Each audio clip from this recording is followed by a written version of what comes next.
Que vous soyez seul dans votre vie ou à la tête d'une équipe, ce que je vais vous montrer dans les prochaines minutes s'applique.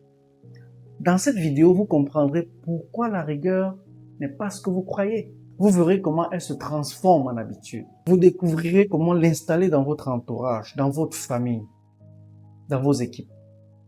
Et à la fin, je vais vous donner une feuille de route précise pour vous et pour votre organisation si vous en avez une. Et j'ai une promesse à vous faire. Je vais rester honnête. Je vais vous parler de mes propres échecs avant de vous parler de mes leçons. Pas de discours de coach motivationnel. On n'est pas là pour ça. Alors commençons par là où tout commence. Par la question de ce que la rigueur vous donne vraiment en retour. Parce que si la réponse ne vous convainc pas, rien de ce qui suit ne tiendra. J'aborde cela dans la section 1 du livre, qui s'intitule « Marquez votre différence par la rigueur ». Au chapitre 1, « Atteignez des performances exceptionnelles ».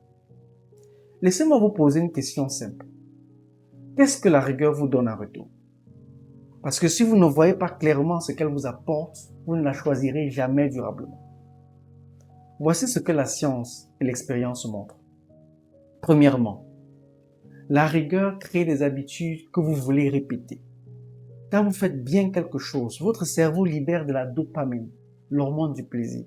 Et quand vous aimez ce que ça vous fait, vous recommencez. La rigueur se renforce elle-même, biologiquement. Deuxièmement, elle vous permet de traverser les défis. L'endorphine qui crée la bonne humeur et réduit la fatigue est libérée précisément dans l'effort. La rigueur vous aide à tenir bon quand c'est difficile. Pas malgré la douleur, mais à travers elle. Troisièmement, elle construit votre crédibilité. Quand les gens qui vous entourent vous voient produire des résultats de manière consistante, ils vous font confiance. Et cette confiance, une fois gagnée, est un capital que rien d'autre ne peut acheter.